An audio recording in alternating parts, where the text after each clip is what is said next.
నమస్తే, welcome to cube TV network. నేను మీ Shravani journalist. ఆయన విద్యార్థి దశ నుంచే రాజకీయాల్లోకి వచ్చారు. తెలంగాణ ఉద్యమంలో ఎన్నో ఉద్యమాల్లో పార్టిసిపేట్ చేసి కేటీఆర్కి అత్యంత దగ్గర వ్యక్తిగా, మంచి నాయకుడిగా గుర్తింపు పొంది తెలంగాణ రాష్ట్రం సిద్ధించిన తర్వాత హైదరాబాద్ నగర మేయర్గా పదవి బాధ్యతలు చేపట్టారు. 3 ఏళ్లు పదవికి దూరంగా ఉన్నారు. ఎమ్మెల్యే టికెట్ కోసం ఆశించారు. పదవి రాకపోయినా పార్టీ కోసం అహర్నిశలు కృషి చేసి మంచి నాయకుడుగా అందరిలోనూ మంచి పేరు తెచ్చుకున్నారు మాజీ మేయర్ బొంతు రామ్మోహన్. అలాంటి వ్యక్తి ఉన్న ఫలంగా పార్టీ మారి కాంగ్రెస్ కండువా కప్పుకోవాల్సి వచ్చింది. దానికి కారణాలేంటి? గురువులుగా, దిక్సూచిగా కేటీఆర్ని ఎప్పుడు దగ్గరగా భావించిన వ్యక్తి రేవంత్ రెడ్డి పంచాన ఎందుకు చేరాల్సి వచ్చింది? ఇలాంటి విషయాలన్నీ తెలుసుకుందాం. ప్రస్తుతం మనతో పాటు ఉన్నారు బొంతు రామ్మోహన్ గారు. రామ్మోహన్ గారు, నమస్తే. Thank you for your time. First of all congratulations. కండువా మారింది, సిద్ధాంతం మారుతోంది. ఎందుకు అంటే మీ పొలిటికల్ జర్నీ అనేది వివిధ దశల్లో స్టూడెంట్ లీడర్గా, ఉస్మానియా యూనివర్సిటీలో అజిటేషన్స్ అవ్వచ్చు, తెలంగాణ ఉద్యమంలో క్రియాశీలకంగా పనిచేశారు, మాజీ మేయర్గా ఎన్నో, అంటే హైదరాబాద్ నగరంలో కొన్ని ప్లేసెస్ చూస్తే దానిపైన మీ ముద్ర చాలా ఖచ్చితంగా కనిపిస్తూ ఉంటుంది. దుర్గం చెరువు అవ్వచ్చు, నాగార్జున సర్కిల్లో ఉన్న ఫ్లైఓవర్స్ అవ్వచ్చు, అనేక ఫ్లైఓవర్స్. ఇట్లాంటి సేవలు చేసి ఒక మంచి లీడర్గా ఎస్టాబ్లిష్ అయిన మీరు, సీనియర్ లీడర్గా కొనసాగుతున్న మీరు, పార్టీ ఎందుకు మారాల్సి వచ్చింది? మొట్టమొదటిగా మరి మీకు ధన్యవాదాలు. ఈరోజు తెలంగాణ ఉద్యమం ఆల్మోస్ట్ మరి 2001 నుంచి కేసీఆర్ గారు తెలంగాణ రాష్ట్ర సాధన కొరకు మరి అలా ముందుండి ఉద్యమం చేస్తున్నప్పుడు మీరు అన్నట్టు విద్యార్థి దశలో విద్యార్థి ఉద్యమాలల్లో విద్యార్థుల కొరకు జరిగిన అన్యాయాలపైన అటు కాకతీయ యూనివర్సిటీ కానీ ఉస్మానియా యూనివర్సిటీలో మరి అనేక ఇష్యూలు వచ్చినప్పుడు అటు విద్యార్థుల పక్షాన లేకపోతే సామాజిక కోణంలో బయట సమాజంలో కూడా వచ్చినప్పుడు ఒక యూనివర్సిటీలలో విద్యార్థులు ఏ రకంగా స్పందిస్తారో దానిలో మరి ఎల్లప్పుడూ ముందంజలో ఉంటున్న సమయంలో తెలంగాణ ఉద్యమం వచ్చినప్పుడు కేసీఆర్ గారు వెంట మరి నడిచి తెలంగాణ ఉద్యమంలో మమేకమవుతూ మరి ఎప్పుడు కూడా ఎక్కడ వెనకంజ వేయకుండా, మీకు కూడా తెలుసు తెలంగాణ ఉద్యమం మొదలైనప్పుడు ఎన్ని ఒత్తుళ్ళు ఉన్నాయి, ఎంత అప్పుడు ఉన్న ప్రభుత్వాలు తెలుగుదేశం కానీ కాంగ్రెస్ కానీ ఆ తర్వాత మారిన ముఖ్యమంత్రులు కానీ అందరూ కూడా ఉమ్మడి రాష్ట్రం కలిసి ఉండాలనే దాంట్లో మరి తెలంగాణ ఉద్యమాన్ని, తెలంగాణ రాష్ట్ర సమితి చేసే ఉద్యమాన్ని ఎల్లప్పుడూ దాన్ని తొక్కిపట్టి చేసే ప్రయత్నాలు అన్నింటిలో మరి విద్యార్థి ఆర్గనైజేషన్లో ఉండే మరి విద్యార్థి విభాగం ప్రెసిడెంట్గా, తెలంగాణ రాష్ట్ర సమితి విద్యార్థి విభాగం ఇన్ఛార్జిగా, రాష్ట్ర కార్యదర్శిగా ఆల్మోస్ట్ 9 సంవత్సరాలు విద్యార్థి విభాగం, యువజన విభాగం అధ్యక్షునిగా మరి అనేక సవాళ్ళు ఎదుర్కోవడం జరిగింది.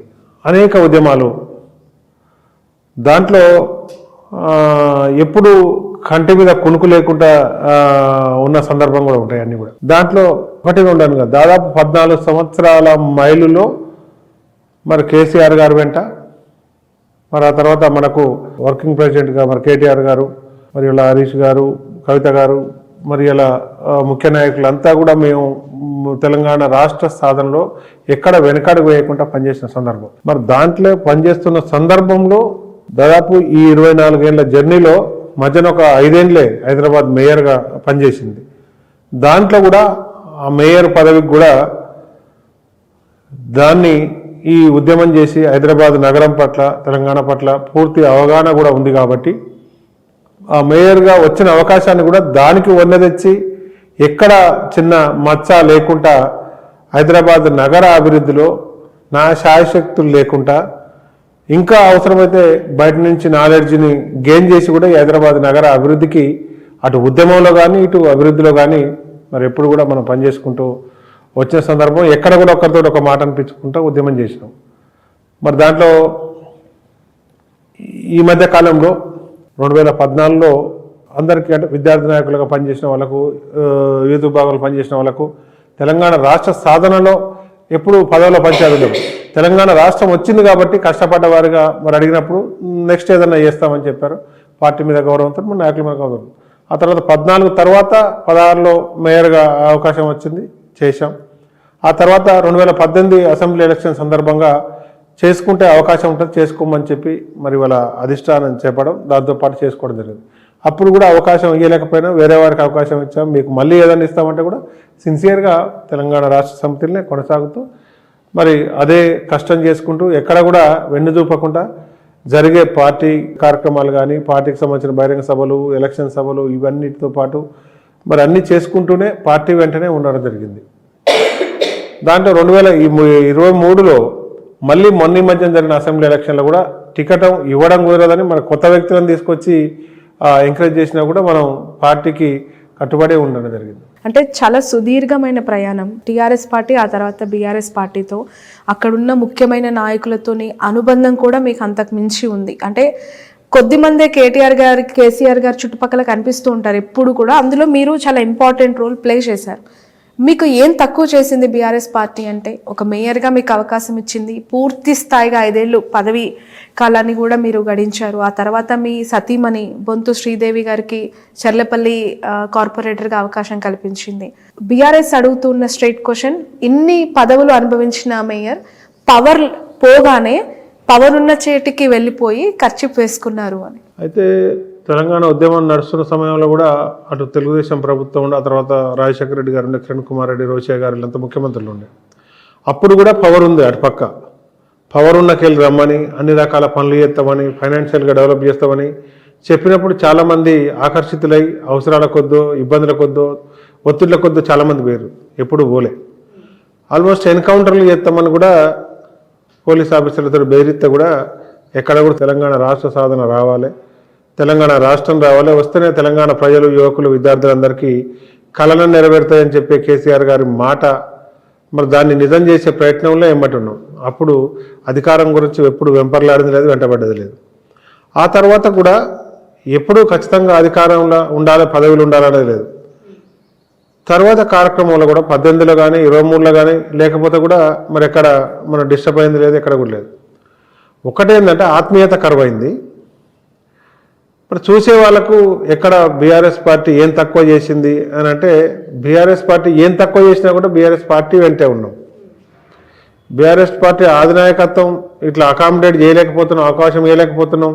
ఇలాంటి సీనియర్లు అర్థం చేసుకొని పార్టీ వెంట ఒకటి ఇంకా అవకాశాలు వస్తాయంటే కూడా అయినా కూడా అర్థం చేసుకునే ఉన్నాం. మొన్న 23లో కూడా అవకాశం లేదు, ఇంకేదన్నా గవర్నమెంట్ వచ్చినాక ఏదైనా అవకాశం ఉంటే అయినా కూడా పార్టీ వెంటనే మరి ఇలా కేసీఆర్ గారు అంటే ఉంటే ఎలక్షన్లన్నీ కూడా మనం చూసాం. ఇవాళ స్టేట్కి వచ్చినందుకే మీరు అన్నట్టుగా చాలామంది 2014 వరకు, ఇప్పుడు 24 సంవత్సరాల్లో చాలామంది ఇలా సోషల్ మీడియాలో చూస్తే కొన్నిట్ల 2014 నుంచి ఇప్పటి వరకు మరి 2024 వరకు 10 సంవత్సరాలు, అంటే అప్పుడు ఒక 15 ఏళ్ళలో ఉన్న వాళ్ళు ఇప్పుడు 20 ఏళ్ళలో 25 ఏళ్ళలో అయి ఉంటారు. 2014 వరకు తెలంగాణ ఉద్యమంలో, రాష్ట్ర సాధనలో ఏం పని చేసినాం, ఏమైంది, అసలు ఉద్యమం ఏంది, ఉద్యమం ఎందుకు జరిగింది, ఉద్యమంలో ఎవడు కష్టపడ్డాడు, ఎవడు ఏం సోయి సొక్కు ఏం లేదు. 2014 తర్వాత ఓ 15 ఏళ్ళు 13 ఏళ్ళు అట్లా చిన్న పిల్లలుగా ఉన్న వాళ్ళు కూడా ఇప్పుడు 24 ఏళ్ళు 23 ఏళ్ళు అట్లా అయిన వాళ్ళు సోషల్ మీడియాలో చూస్తే చాలా విచిత్రంగా కామెంట్లు చేస్తుంటే కూడా సరే వాళ్ళ విజ్ఞతకి వదిలేద్దామని చూస్తున్నాం. దాంట్లో బీఆర్ఎస్ పార్టీ ఏం తక్కువ చేసింది అంటే, ఫస్ట్ కొద్దిగా ఒక్క అడుగు వెనకకు పోయి వాళ్ళకి ఏమాత్రం సోయున్నా కొంచెమన్నా మానవత్వం విలువలు తెస్తే ఒక్కసారి వెనుకకు పోయి ఆలోచిస్తే బీఆర్ఎస్ పార్టీ బొంతు రామ్మోహన్కు ఏం తక్కువ చేసిందంటే, బొంతు రామ్మోహన్ కన్నా బీఆర్ఎస్ పార్టీకి ఎక్కువ చేసింది ఎవరు అనేది పెడితే, తరాజు పెడితే ఎవరు ఎక్కువ తూగితే మనం వాళ్ళతో మాట్లాడవచ్చు. సోషల్ మీడియా ఉందని, ఫేస్బుక్లు ఉన్నాయని, ఇన్స్టాగ్రామ్లు ఉన్నాయని, అంటే ఏ రాజకీయ పార్టీ అయినా కూడా అందులో ఉన్న నాయకులందరూ, కార్యకర్తలు నిస్వార్థంగా పనిచేయడమే లక్ష్యంగా పెట్టుకుంటూ ఉంటారు, నిస్వార్థంగా పని చేస్తున్నామని చెప్పుకుంటూ ఉంటారు. మరి బొంతు రామ్మోహనే పార్టీకి ఎక్కువగా చేశారా, పార్టీ ఏం చేయలేదా అంటే? డెఫినెట్గా నేనేమంటాను అంటే అదే చెప్తున్నా. బొంతు రామ్మోహనే ఎక్కువ చేసిండు. ఎందుకు ఎక్కువ చేసిండంటే, బొంతు రామ్మోహన్ పైన ఈ తెలంగాణ పాత తెలంగాణ ఉద్యమంలో ఇప్పుడు జరిగిన కేసీఆర్ గారి నేతృత్వ తెలంగాణ ఉద్యమాలు కూడా ఎవరు ఒక్కసారో 2 సార్లు జైలుకు పోయి ఉంటారు. ఎవరి మీద ఒక కేసు 2 కేసులు 10 కేసులు 20 కేసులు అయి ఉంటాయి. మా అంటే 30 కేసులు అయి ఉంటాయి, 40 కేసులు ఉంటాయి. యూనివర్సిటీలో మా సహచరులతో అయితే దాదాపు 100 కేసులు అయిన వాళ్ళు, 60 కేసులు అయిన వాళ్ళు నాతో పాటు కూడా చాలామంది ఉన్నారు జైలుకు వచ్చిన వాళ్ళు. దాదాపు 6 సార్లు జైలుకు పోయిన చరిత్ర సందర్భం ఎవరికి కూడా ఉండదు. 6 సార్ల తెలంగాణ రాష్ట్ర సాధనలో 6 సార్ల జైలుకు పోయే ఉద్యమంలో ఎవరికి కూడా ఉండదు. హైయెస్ట్ కేసులైన సందర్భం కూడా ఎవరికి లేదు. ఇవాళ డే 1 నుంచి ఈ వరకు కేసులు ఉద్యమాలు కొట్లాటలే కాకుండా మరి పార్టీకి సంబంధించిన కార్యక్రమాలైనా ఉద్యమంలో ఎన్నో ఒడిదొడుకులైనా ఇవాళ ఇంట్లో పడుకోవాలంటే కూడా ఎప్పుడొచ్చి పోలీసు వాళ్ళు పట్టుకోపోతారు తెలియక ఇంటి పక్కలతో ఫోన్ బంద్ చేసుకొని వాళ్ళతో తాళం వేయించుకొని పొద్దుగాల మార్నింగ్ 5 గంటలకు లేచిపోయిన సందర్భం ఉంటుంది. అసలు ఉద్యమంలో ఎన్ని కష్టాలు పడ్డాయో వీళ్ళందరికీ ఇలా సోషల్ మీడియా ఫ్యాషన్గా కామెంట్లు పెట్టే వాళ్ళకు ఎవరికి కూడా ఏం తెలియదు. సరే అవగాహన లేకనో ఎవడో ప్రోద్బలం చేస్తానో ఎవడికో అవకాశం కోల్పోయిందనో ఎవడికో ఏమైందని చెప్పి పెట్టిస్తా అంటే వాటికి ఈ ఎందుకు స్పందించినంత పెద్ద గొప్పతనం ఏం రాదని అంత అవసరం ఉందంటారా పార్టీకి? పార్టీయా ఇంకోట ఇండివిజువల్ వ్యక్తుల ఎవరికి కోపం వచ్చి ఎవరికి దీనివల్ల నొప్పి అయి పెడుతుర్రో నేను ఎవరిని అనట్లే. నేను పార్టీ పెడుతున్నా ఇంకోళ్ళు పెడుతురా తెలుగుతొక్క సన్నాసులు ఎవరు పెడుతురో నాకు తెలియదు. కాబట్టి పెట్టే వాళ్లకు సోయి లేకుండా బీఆర్ఎస్ పార్టీ బొంతు రామ్మోహన్కి ఏం చేసిందంటే బీఆర్ఎస్ పార్టీకి బొంతు రామ్మోహన్ సేవలు చేసింది కానీ బొంతు రామ్మోహన్ కష్టపడ్డది కానీ తెలంగాణ రాష్ట్రంలో కష్టపడ్డది కానీ ఇవాళ నేను 24 ఏళ్ళు పార్టీ కొరకు కష్టపడితే నేను కష్టపడ్డ దాంట్లో నాకు ఒక పదవి ఇవ్వడం జరిగింది. ఇవాళ మా మిస్సెస్ కూడా కార్పొరేటర్గా కూడా ఇవాళ మహిళ అయింది కాబట్టి ఏదైనా అవకాశం ఉంటుందని చెప్పి కేటీఆర్ గారు కూడా మరి నిలబెడతావా అని అడిగితే నిలబెట్టిన తప్పితే నేను పదవి కావాలని కూడా నిలబెట్టలేను. నేను అక్కడ ఇంతకుముందు పనిచేసిన సేవ చేసినా కాబట్టి అక్కడున్న ప్రజలు కానీ అక్కడ నాయకులు కానీ మరి నిలబెడితే అవకాశం ఉంటుంది రిజర్వేషన్ ఉంది కాబట్టి అంటే నిలబెట్టడం జరిగింది తప్పితే పదవి కాంక్ష గురించి కాదు. ఎందుకు అంటే ఇవాళ బీఆర్ఎస్ పార్టీకి 2014 వరకు సంబంధం లేని చాలామంది సన్నాసులకు బీఆర్ఎస్ పార్టీలో మొదటి నుంచి పెద్ద కష్టపడని పెద్ద గొప్ప నాయకులందరికీ కూడా నిర్ణయాలు వచ్చిన వాళ్ళందరికీ కూడా ఒక్కొక్కరికి 3 సార్ల పదవి రెన్యువల్ చేయడం జరిగింది. ఒక్కనాడు పార్టీ కొరకు చెమట జిందింది లేదు, రక్తం జింది ఉద్యమం చేసింది లేదు. సిగ్గు శరణ్ లేకుండా చాలామంది కామెంట్లు చేస్తున్నారు, చాలామంది నాయకులు మాట్లాడుతున్నారు. ఇవాళ వాడికి పార్టీకి సంబంధం లేదు, ఉద్యమానికి సంబంధం లేదు. ఉద్యమాన్ని ఎగతాళి చేసి ఉద్యమ నాయకులను కొట్టి తరిమి ఎగతాళి చేసిన ఎదవలందరూ కూడా ఒక్కొక్కసారి 3 ఈసారి 2014, 2018, 2019, 23 మధ్యన ఇంకేమైనా నామినేటెడ్ పదవులు ఒక్కొక్క ఇంటికి 3 సార్లు ఒక్కొక్క ఇంటికి 3 పదవులు ఒక్కొక్క మనిషికి 3 సార్లు ఇస్తే కూడా ఉద్యమానికి సంబంధం లేని వాడికి బీఆర్ఎస్ పార్టీ ఎక్కువ చేసిందా తక్కువ చేసిందా ఈ సన్నాసులకు తెలియదు. పేర్లు చెప్పొచ్చు కదా వాళ్ళ పేర్లు. ఎందుకు లేదు, చాలా మంది తెలుసుగా. ఈ ఎదవలకు కామెంట్ చేసే ఎదవలకు ఒక్క ఇంట్లో 3 పదవులు ఉండొచ్చు, ఒక్కరికి 3 సార్ల పదవి ఇవ్వచ్చు. 24 ఏళ్ళు కష్టపడ్డ ఒక ఉద్యమకారునికి అతి ఎక్కువ కేసులు ఫేస్ చేసి అతి ఎక్కువ ఉద్యమం చేసి జైల్లోకి పోయిన వానికి ఒక్కసారి పదవి ఇస్తేనే ముక్కులకు వస్తే ఇవాళ ఏం సంబంధం లేని ఎదవలకు తెలంగాణ ఉద్యమాన్ని ఎగతాళి చేసిన ఎదవలకు 3 సార్ల పదవులు ఒక్కసారి ఒక నాయకుడికి ఇవ్వడము, ఒక నాయకుడికి 3 సార్లు అవకాశం ఇవ్వడము. ఈ లైన్ గురించి మాట్లాడితే బొంతు రామ్మోహన్ మేయర్గా బాధ్యతలు చేపట్టిన తర్వాత హైదరాబాద్లో ఎక్కడ కన్నేస్తే అక్కడ కోట్ల రూపాయల ఆస్తులు ఎక్కడ కావాలనుకుంటే అక్కడ ఆయనకి భూములు కట్టబెట్టుకునే అవకాశం ఉండింది. ఆ స్థాయిలో ఆయన దండుకున్నారు పదవిలో ఉన్నప్పుడు అని చెప్పి మీ పైన అలిగేషన్స్ చాలా వచ్చాయి.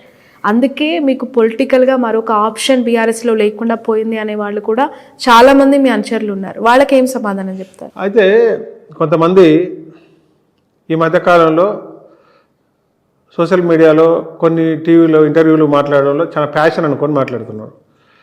ఇలా గవర్నమెంట్ సంస్థలు ఉన్నాయి, అంటే గవర్నమెంట్ అపాయింటెడ్ సంస్థలు చాలా ఉన్నాయి, చట్టబద్ధమైన సంస్థలు చాలా ఉన్నాయి. అదే సంస్థలలో అదే మీడియాలో అదే సోషల్ మీడియాలో ఒకరొకరు వందల ఎకరాలు ఇలా సంపాదించారని ఇవాళ రోజు 2 రోజులకు ఒకసారి రాని సందర్భం లేదు. మరి ఇవాళ అట్లాంటి ఎదవలకే కదా సీట్లు ఇవ్వాలని చూసేది. ఇవాళ బొంతు రామ్మోహన్ సంపాదించిండా లేదా తెలుసుకోవడానికి ఇంటెలిజెన్స్ సంస్థలు ఉంటాయి, ఏసీబీలు ఉన్నాయి, సిబిఐలు ఉన్నాయి, ఇలా ఎన్నో సంస్థలు ఉన్నాయి. అసలు నిజంగా సంపాదించలేదు, అదిగో పులి అంటే అదిగో పులి అన్నట్టు ఈ రకంగా ప్రచారం తప్ప నిజంగానే ఇగో పలానా దగ్గర పోతే ఈ బిల్డింగ్ ఎవరిది, ఈ ఆస్తి ఎవరిది, ఈ కాలేజ్ ఎవరిది, లేకపోతే ఈ సంస్థ ఎవరిది అంటే చెప్తారు. ఇవాళ ఏమి లేకుండా గాల్లో మెడలు కట్టి బొంతు రామ్మోహన్ సంపాదించిండు 100 కోట్లు సంపాదించినట్టే ఎక్కడ కనబడుద్ది కదా. కనపడకుండా పోయింది ఏమన్నా పెద్ద అల్లావుద్దీన్ అద్భుత దీపం కాదు, ఇట్లా మాయ చేస్తే మాయల పక్కీరు కాదు. ఇవాళ నిజంగా సంపాదించిండా లేకపోతే ఈ ఆరోపణలా, లేకపోతే ఇవాళ 100 ఎకరాలు భూములు 100 ఎకరాల కొద్ది సంస్థలు ఇవన్నీ వచ్చిన వ్యక్తులకు ఒక పక్క ఆరోపణలు అవుతున్నాయి, ఒక పక్క దర్యాప్తు సంస్థలు నిగ్గి తేలుస్తున్నాయి, వీళ్ళకి ఇన్ని ఆస్తులు ఉన్నాయి, ఇన్ని ఆరోపణలు ఉన్నాయి, వీళ్ళని జైల్లో పెట్టాలి, అది పెట్టాలి, ఇది పెట్టాలని బాధ్యత ప్రూఫ్లతో దొరికిన దొంగలు కాదు. ఉత్త రాజకీయ ఆరోపణల గురించి బొంతు రామ్మోహన్ సంపాదించిన బొంతు రామ్మోహన్ చేసి పోనీ ఒక వ్యక్తి ఏమైనా కంప్లైంట్ ఇచ్చిండా, ఒక వ్యక్తి ఏమైనా ఇచ్చేసిండా అంటే మొన్న మధ్యన ఒక యూట్యూబ్ ఛానల్లో చెప్తున్నాడు. అక్కడ ఎవరో ఇల్లు కట్టుకుంటే ఇది బొంతు ఆల్రెడీ కూడా ఇల్లు కట్టుకున్నాడు, అది అమ్ముకుంటారు చేసుకుంటారు, ఇది బొంతు రామ్మోహన్ అని చెప్పి చెప్తున్నారు. అది నేను అన్న కనీసం అది నిజమేనా కాదా తెలుసుకునే ఓపిక కూడా లేకుండా అయిపోయింది.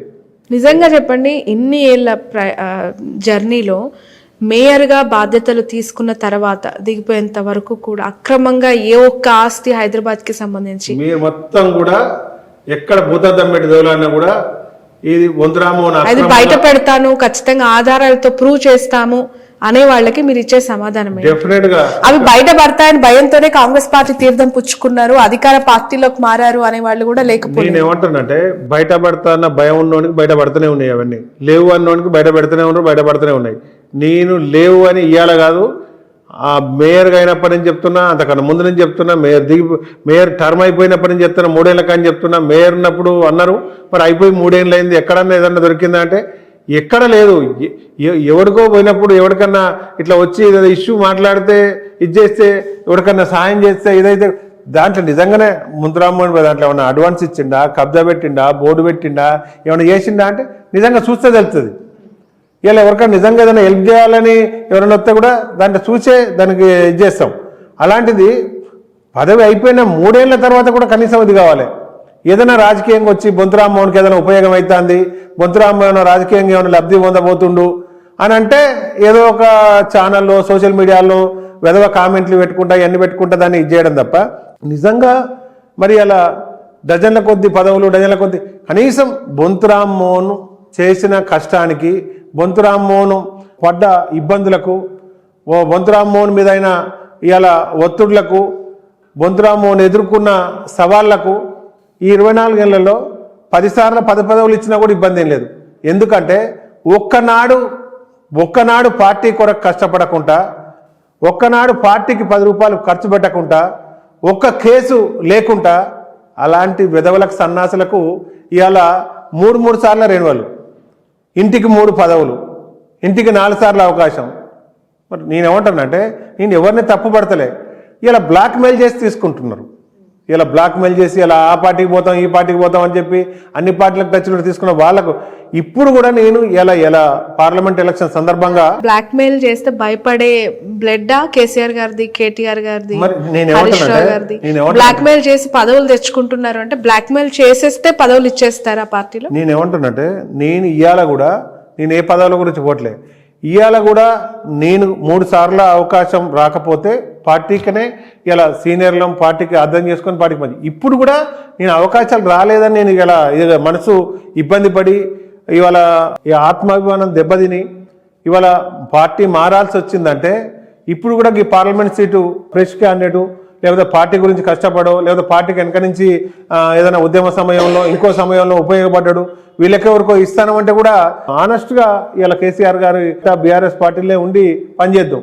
కానీ మళ్ళా అదే అలాంటి వ్యక్తులకే ఇలా పదవులు ఉన్న వ్యక్తులకే, పదవులు అనుభవించే వ్యక్తులకే, పదవులు అనుభవించే కుటుంబాలకే ఎప్పుడైతే ఇవ్వాలని మెంటల్గా డిసైడ్ అయ్యారో ఇలా వేదికల మీద ఎక్కి వాళ్ళతో దండాలు పెట్టించి పరిచయాలు చేస్తుర్రో అయినప్పుడు ఇక మనం ఎందుకు మరి దానికి ఒకటే ఏంటంటే పార్టీ మన గురించి పదవులు ఇవ్వలేదన్నప్పుడు అర్థం చేసుకున్నాం.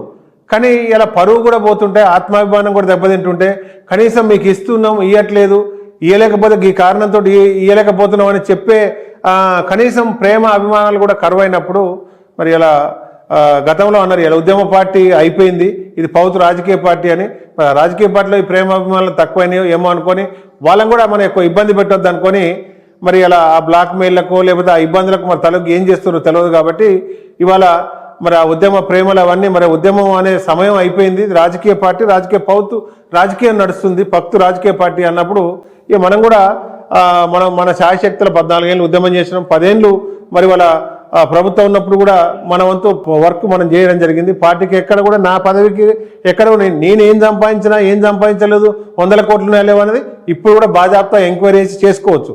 రాజకీయం గురించి ఒక మచ్చలు ఏదో సృష్టించాలి కాబట్టి, ఒక బురద పోయాలి కాబట్టి పోతే వాళ్ళ ఇష్టం, దాన్ని నిరూపించాలి.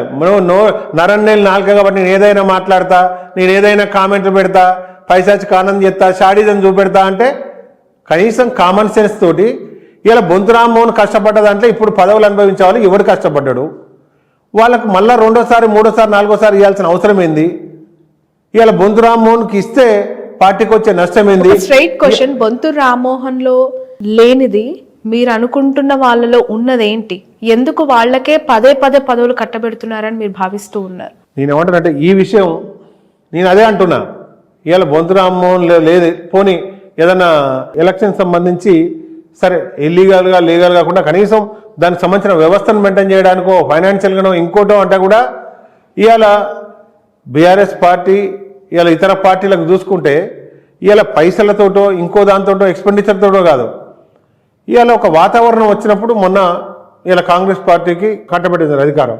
మరి ఇలా వ్యక్తుల మీద, మేనిఫెస్టోల మీద, అంశాల మీద, జరిగిన పరిణామాల మీద ఓట్లేసి తప్పితే పైసల కోట్లెత్తే ఇలా భారతదేశంలో ఏ పార్టీ ఎక్కువ ఖర్చు పెట్టింది, ఏ పార్టీ గెలవాలో మీకు కూడా తెలుసు. కాబట్టి పైసలు క్రైటీరియా కూడా కాదు. మరి అయినప్పుడు మరి ఇచ్చిన వ్యక్తులకు ఎందుకు ఇవ్వాలని చూస్తున్నారు, దేనికి తలొగ్గుతున్నారు అనేది పార్టీ అధిష్టానం ఆలోచించుకోవాలి. తలా తోక లేకుండా సన్నాసి ముండవరకు లెక్క షాడిస్టు లెక్క పెట్టే ఈ కామెంట్లు ఏదైతే ఉన్నాయో వాటికి సమాధానం చెప్తలేరని ఇవాళ ఒక్కసారి వెనుక పోయి ఆలోచించాలి. బొంతు రామ్మోహన్ పడ్డ కష్టానికి ఇచ్చిన ఒక్క పదవి ఒక్కసారికే అంత ఇబ్బంది అయితే మరి వాడు ఏం పని చేయనోనికి, కష్టపడనోనికి, మందిని పట్టుకొని దోచుకునేటోనికి రోజు ఇదే టీవీలో, ఇదే సోషల్ మీడియాలల్లో వీటిలల్లో 100 ఎకరాలు అక్కడ కబ్జాలు చేసిర్రు, ఇక్కడ ఆక్రమించి చేసిర్రు, ఇక్కడ ఇన్స్టిట్యూషన్లు పెట్టిర్రు, అక్కడ ఆ బిల్డింగ్లు కబ్జా చేసిర్రు, లేకపోతే ఇక్కడ గవర్నమెంట్లో ఉండగా ఈ ఇబ్బందులు చేసిర్రు, ఇంతమందిని అనగదొక్కిర్రు, ఇక్కడ కుంభకోణాలు చేసిరని బాధాప్త పేపర్ల టీవీల ఆధారాలతో సాగుతుంటే వాళ్లకు కట్టబెడతానికి ఇబ్బంది లేని ఇబ్బంది ఇలా ఫ్రెష్ క్యాండిడేటు ఇలా రాజకీయంగా సంపాదించుకున్న ఆరోపణలు తప్పితే ఎక్కడ బయటపడ్డది లేదు. పదవులు ఉన్నప్పుడు పడ్డది లేదు, పదవి తర్వాత బయటపడ్డది లేదు. కాబట్టి పార్టీకి నాకు టికెట్ వేయడం వల్ల పార్టీకి ఇమేజే తప్పితే నా పార్టీకి పోయే నష్టం లేదు, పార్టీకి వచ్చే ఇబ్బందులు కూడా లేదు. అయినప్పుడు ఇక మరి వాళ్ళకి ఏదో కష్టంగా ఉండొచ్చు, మనం కూడా వాళ్ళని ఎందుకు విమర్శించాలి, ఎందుకు అడాలన్న దాంట్లో మరి ఇలా మనం రాజకీయంగా జీవితం కొనసాగించడం కాబట్టి విద్యార్థి రాజకీయాలు కానీ మెయిన్ స్ట్రీమ్ రాజకీయాలు కానీ కాబట్టి మరి అదే రాజకీయాలు ఉండాలనుకుంటున్నాం కాబట్టి ఇలా మనకు మర్యాద ఇచ్చి ఆత్మగౌరవాన్ని కాపాడితే సరిపోద్ది. పదవులు ముఖ్యం కాదు, అధికారం ముఖ్యం కాదు. అధికారం అంతకుముందు తెలంగాణ రాకముందు కూడా అధికారాలు ఉన్న పార్టీలు ఇన్వైట్ చేసినా మన తెలంగాణ ఉద్యమానికి కట్టుబడిపోలే.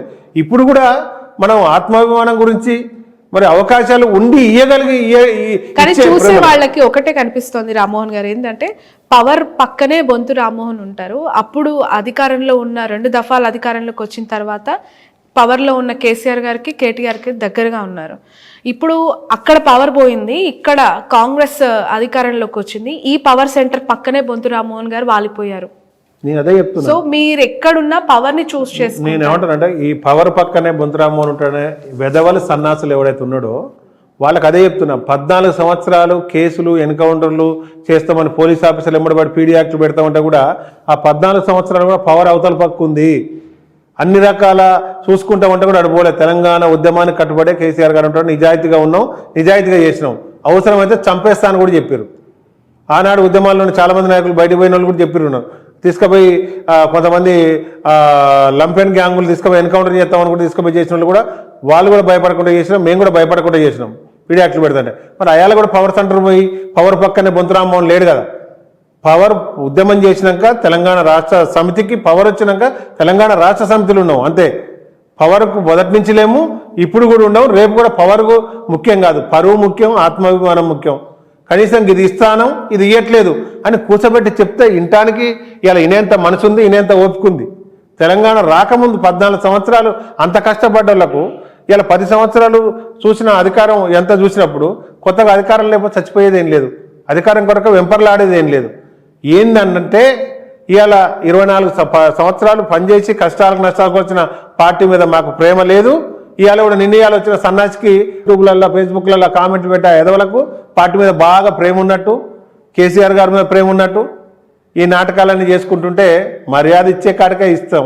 ఎందుకంటే అన్ని కొట్లాటలు తెలంగాణ ఉద్యమాలు చేసే వెన్ను చూపకుండా వచ్చినాం. ఏడికాడికి ఎక్కువ తక్కువ మాట్లాడినప్పుడు ఏ రకంగా సమాధానం చెప్పాలో ఆ రకంగా సమాధానం చెప్పగలుగుతాం. కాకపోతే అవగాహన లేకుండా పెడుతున్నారు. ఒక్క అడుగు వెనక ఆలోచించి బొంతురామ్మోహన్ టీఆర్ఎస్ పార్టీకి ఏం కష్టపడ్డాడు, ఉద్యమంలో ఏం కష్టపడ్డాడు, ఇలా బొంతురామ్మోహన్ పార్టీ ఎన్నిసార్లు అవకాశం ఇచ్చింది, ఇంకోసారి ఇస్తానికి వచ్చిన ఇబ్బంది ఏంది, మరి ఏం కష్టపడిన ఎదవలకు ఎందుకు ఇస్తారు, ఇంటికి 3 పదవులు మనిషికి 3 పదవులు ఎందుకు ఇస్తున్నారని ఒక్కసారి ఆలోచించుకుంటూ అయిపోద్ది. ఒక్క సెకండ్ వెనక ఆలోచించుకుంటూ అయిపోద్ది. అంటే బొంతురామ్మోహన్ ఇంత కష్టపడ్డాడు, ఏదో సినిమాలో చెప్తారు గిచ్చితే గిచ్చించుకుంటా కానీ నోరు మదిపోద్ది అన్నట్టుగా పదవి ఇవ్వకపోతే కూడా సిద్ధంగానే ఉన్నాం. కానీ అది కూడా మర్యాదగా పరువుగా ఇబ్బంది లేకుండా ఈయనకి ఇవ్వలేకపోయినాం, మేము సంజాయించినామని కూర్చోబెట్టి చెప్తే ఇంటానికి సిద్ధంగా ఉన్నాం. అది కూడా ప్రేమ లేనప్పుడు, అది కూడా అభిమానం లేనప్పుడు, ఆ మర్యాద కూడా లేనప్పుడే పార్టీ మారాల్సిన పరిస్థితి ఆ సందర్భం వచ్చింది.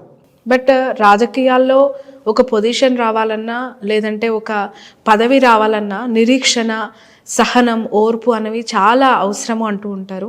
సో ఇంకొంతకాలం బీఆర్ఎస్లో వేచి చూస్తే మీరు అనుకున్న స్థానంలో ఉండేవాళ్ళేమో అని అనిపించట్లేదా మనసులో ఇక్కడ ఆ ఫీలింగ్? డెఫినెట్గా. అంటే భూమికి ఉన్నంత నిరీక్షణతోటి ఆగినాం. ఇవాళ 2014లో 2018లో పార్టీకి సంబంధం లేని వాళ్ళకి, కొంతమందికి సంబంధం ఉన్న వాళ్ళకి కూడా మరి వాళ్ళు టికెట్లు ఇచ్చారు. మొన్న 2023 ఇవ్వకపోతే పార్టీకి మాకన్నా ఎక్కువ ఏం కష్టపడలే వాళ్ళు. కానీ 2014లో ఇచ్చారు, 2018లో కూడా ఇచ్చారు. 2023లో మొన్న ఇవ్వకపోతే కేసీఆర్ గారిని పార్టీని అమ్మని బూతులు తిట్టిపోయారు. అంటే 2 సార్లు అవకాశం ఇచ్చి ప్రభుత్వంలో అన్ని అనుభవించి 3వ సారి తిట్టుకుంటూ పోయిన సందర్భం ఉంది. ఇప్పుడు కూడా ఇప్పుడు ఎవరికైతే పార్టీ అవకాశం ఇస్తుందో వాళ్ళు కూడా ఇవ్వకపోతే ఇప్పుడే పార్టీ మారుతూ ఉంటారు, రేపు ఇచ్చినాక కూడా మళ్ళీ గెలిచినా ఓడిపోయినా కూడా పార్టీ మారుతారో ఉంటారో కూడా గ్యారెంటీ లేదు.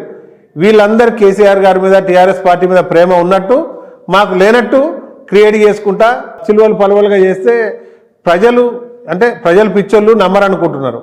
ఇలా ఎవరు ఏం చేస్తున్నారు, ఏ పార్టీ దగ్గర పోయి ఏ పదవులు అడుగుతున్నారు, ఏం చేస్తున్నారు, ఇలా 3 ఎమ్మెల్యేలు 4 ఎమ్మెల్యేలు 4 పోయి అక్కడ ఆ పదవి ఇస్తారా ఈ పదవి ఇస్తారని అన్ని పార్టీల దగ్గర తిరుగుతున్నారు. ఇలా బీఆర్ఎస్ పార్టీ టికెట్ ఇద్దామనే కుటుంబాలు ఎవరైతే ఉన్నారో వాళ్ళు అన్ని పార్టీల దగ్గర తిరుగుతున్నారు.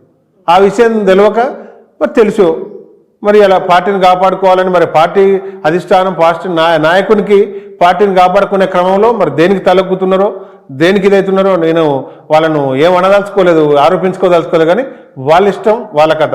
పార్టీ కష్టపడ్డం రోజు సిన్సియర్ కష్టపడ్డం. నాకు మేయర్కి ఇచ్చినాం కదా, టీఆర్ఎస్ పార్టీ న్యాయం చేసింది కదా అంటే ఓకే, నాకు మేయర్కి ఇచ్చిన నేను మూసుకొని ఇంటికాడ కూర్చుంటా. కానీ ఏం చేయని వాళ్ళకి కూడా గదే మేయర్ ఇచ్చారు కదా. 24 కష్టపడ్డ బొంతురామ్మోహన్, 24 ఏళ్ళు కష్టపడ్డ బొంతురామ్మోహన్, 150 కేసులైన బొంతురామ్మోహన్, ఎన్నోసార్లు జైలు పోయిన బొంతురామ్మోహన్ గదే మేయర్ ఇచ్చారు. ఒకరోజు ఏం కష్టపడ్డ వాళ్ళకి కూడా అదే మేయర్ ఇచ్చారు కదా. ఇప్పుడు ఇచ్చినామని నేను విమర్శిస్తాను. నేను ఏం కష్టపడే వాళ్ళకి కూడా ఇచ్చారు కదా. బొంతురామ్మోహన్కి ఏం తక్కువ చేశారంటే మరి వాళ్ళు ఏం ఎక్కువ చేశారని ఇచ్చారు. చేసిన ఆ కుటుంబం కూడా అదే పార్టీలో పనిచేస్తారు. నేను ఏమంటున్నట్టే కార్పొరేటర్ గా కొనసాగా నేను ఏమంటున్నట్టే నేను ఇచ్చిన వాళ్ళని ఎందుకు ఇచ్చారు వాళ్ళకి అనట్లే. ఇలా బొంతురామ్మోహన్కి ఏం తక్కువ చేసిందంటే బొంతురామ్మోహన్ చేసింది అందరికన్నా ఎక్కువనే కాబట్టి బొంతురామ్మోహన్కి చేసిన పనికి ఇచ్చిన అవకాశం తక్కువనే కాబట్టి ఇంకా ఏదైనా ఇవ్వమన్నావు, ఇవ్వకపోతే ఇయ్యలేమని చెప్పాలి, ఇవ్వకపోతే అర్థం చేసుకుంటావు.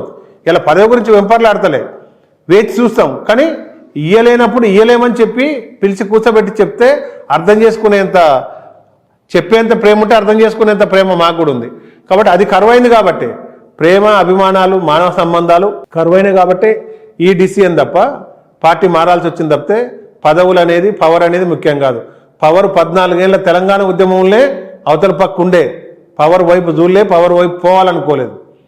పరువు పోవద్దని మానవ సంబంధాల కొరకు, ప్రేమ కొరకు ఇవన్నీ తక్కువైనాయి. ఇచ్చే పరిస్థితులు లేదు, పంచే పరిస్థితులు మరి తక్కువైంది. మరి గతంలో లేదా అంటే అవతల పక్క ప్రేమ లేని సమయంలో కూడా ప్రేమతోటి మనమే దగ్గర పోయినాం. సో రామ్మోహన్ గారిని రాజకీయాల్లో నెట్టివేశారా, అనగదొక్కారా పవర్ పాలిటిక్స్కి? అంటే తెలంగాణ ఉద్యమ సమయంలో పార్టీకి అవసరం వచ్చినప్పుడు మనం ఎప్పుడు ముందంజలో ఉండి చేసినాం. పార్టీ బాధ్యత ఇచ్చినా ఇవ్వడానికి ఒక రోజు వెనక ఆలోచించినా మనం ఒక అడుగు ముందే పోయి పార్టీ బాధ్యతల్ని మీదేసుకొని చేసిన సందర్భం ఉంది. ఎందుకో అధికారమైన పదవుల కాడికి వచ్చేసరికి వేరే వైపు చూస్తున్నారు. ఈ కొంతమంది తెలియని మేధావులేమో అయ్యో బొంతరామ్మోహన్ ఓపిక పట్టవచ్చు కదా అంటే డెఫినెట్గా ఓపిక పడతాం. అవతల పక్క సరైన రీజన్ ఉన్నప్పుడు డెఫినెట్గా ఓపిక పడతాం. సేమ్ నా లెక్క పార్టీకి కష్టపడ్డ వల్ల, పార్టీకి ప్రభుత్వానికి వెన్నుదన్నగా ఉన్న వల్ల, వాళ్ళతోటి 10 పైసలు ఇవాళ మనకేదైనా సిస్టానికి ఉపయోగపడుతుందా, లేక పార్టీ స్ట్రెంథనింగ్ ఏమన్నా ఇది చేసిర్రా, దానివల్ల పార్టీకి ఏమైనా ఇమేజ్ పెరిగిందా, ప్రభుత్వానికి ఏమైనా ఇమేజ్ పెరిగిందా అంటే ఇట్లాంటి సందర్భాలు ఏదున్నా మనం కూడా కన్సిడర్ చేసి మనకు అధిష్టానం చేసుకున్న నిర్ణయాన్ని మనం దాన్ని గౌరవించాలి. పార్టీకి కట్టుబడి 4 రోజులు ఓపిక పట్టాలి అనే దాంట్లో డెఫినెట్గా ఉండొచ్చు. కానీ అట్లా కాదు అని అనుకున్నప్పుడే మనం పార్టీ ఇవాళ తోసేసిందా అనగదొక్కిందా అని అంటే మరి అది అటుపక్క పైన ఉండి చేసింది వాళ్ళు కాబట్టి మరి అది వాళ్ళకి అర్థం కావాలి. కానీ వాళ్ళు ఎప్పుడైనా ప్రేమ తక్కువ చూపెట్టినా పార్టీ మీద కానీ అధిష్టానం మీద కానీ కేసీఆర్ గారి మీద కేటీఆర్ మీద ఎక్కడ వాళ్ళు ప్రేమ ఉండి వెనక ముందు చూపెట్టినా వాళ్ళ విషయంలో, పార్టీ విషయంలో కానీ అధిష్టానం విషయంలో కానీ ఎప్పుడు మరి వాళ్ళు చేసేది. గతంలో హరీష్ రావు గారు ఉండే, మరి వాళ్ళ కవిత గారు ఉండే, మరి అదేవిధంగా కేటీఆర్ గారు కానీ ఎవరు ఏ పార్టీకి సంబంధించిన కార్యక్రమాలు చెప్తే కాదు చెప్పాలని అనుకుంటున్నారు అని తెలిసినా మొదలై పోయి కూర్చొని అరే ఇట్లా నడుస్తుంది కదా ఇది నేను చేస్తలే అని చెప్పి చేసిన సందర్భం. కాబట్టి వాళ్ళు అనగదొక్కిర్రా, తోసేసిర్రా, ఏం చేసిర్రు అనేది వాళ్ళకి తెలవాలి. లేదు అంటే అక్కడక్కడ పనికి వాళ్ళు విమర్శలు చేసేటోళ్ళు వాళ్ళని పోయి అడగమనాలి. ఇవాళ బొంతు రామ్మోహన్ కన్నా బొంతు రామ్మోహన్కి ఎందుకు అవకాశం ఇవ్వలేకపోయారు? బొంతు రామ్మోహన్ ఓపిక పట్టాలంటే మనిషి ఖచ్చితంగా ఇంత ఏజ్ అని ఇస్తాడు దేవుడు. ఇలా 40 ఏళ్ళు, 50 ఏళ్ళు, 60 ఏళ్ళు, మరీ ఇక బాగా అదృష్టం అవకాశం ఉన్న వాళ్ళకి 70 ఏళ్ళు, 80 ఏళ్ళు దాకా పోతారు. ఇలా మనం చేసిన పార్టీకి పనిచేసి మనం అడుగుతున్నాం తప్పితే పని చేయకనో లేకపోతే ఓవర్ నైట్ ఇలా హెలికాప్టర్లో పార్టీకి వచ్చాం మనం అడుగుతలేము. ఒకసారి సందర్భం వచ్చింది, మళ్ళీ ఏదైనా సందర్భం వస్తే మనం కన్సిడర్ చేయమని చెప్పాం, చేయలేకపోతున్నామని చెప్పారు, అయినా అర్థం చేసుకున్నాం. సరైన రీజన్ ఉన్నప్పుడు అర్థం చేసుకుంటానికి ఓపిక ఉంది. కానీ మరి వాళ్ళ ఆ పరిస్థితులు లేవు కాబట్టి ఇలా తోసేసిర్రా, తొక్కేసిర్రా ఏంది అనేది ఇవాళ రకరకాలుగా అడిగే వాళ్ళం కానీ లేదంటే పైనుంచి చూసే వాళ్ళం కానీ ఇవాళ అబ్జర్వ్ చేస్తే అవంతా కూడా క్లియర్గా అర్థమైంది.